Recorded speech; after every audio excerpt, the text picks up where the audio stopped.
Welcome to our channel. Today we how to build a customer onboarding app with Tines, detailed guide step by step clearly.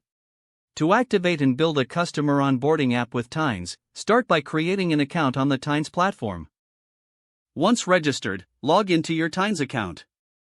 Navigate to the dashboard where you can view existing stories and workflows.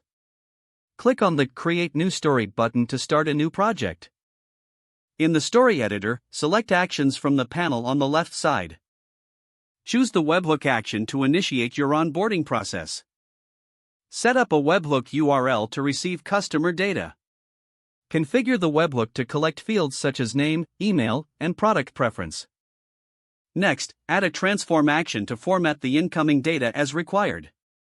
Utilize the transformation features to clean up and organize your data. After formatting, incorporate a send email action to welcome new customers. Customize the email template to include onboarding instructions and resources. Include dynamic fields to personalize the email with customer information. Add a wait action to delay further steps for a specified time, allowing customers to review the email. Once the wait period ends, implement Slack notification or another communication channel to follow up. Ensure that the follow-up message encourages feedback and engagement. Connect any required integrations if necessary, such as CRM or support tools. Test the entire workflow to verify that incoming data triggers the onboarding sequence correctly. Simulate a customer sign-up to ensure that all steps execute as intended.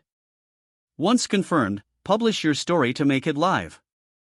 Monitor the performance and gather insights from customer interactions. Continuously improve the onboarding process based on customer feedback and data analytics. This seamless approach allows you to engage customers right from their first interaction. If the page does not load, refresh the browser or try again in a private or incognito window. Make sure you are using the correct email address, then retype it carefully to avoid small typos.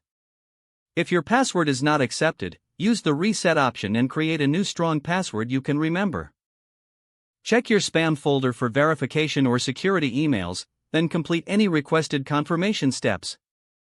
Enable two-factor authentication if available to improve account security and reduce unauthorized access risk. Don't forget to like this video and subscribe to our channel for more step-by-step tech guides.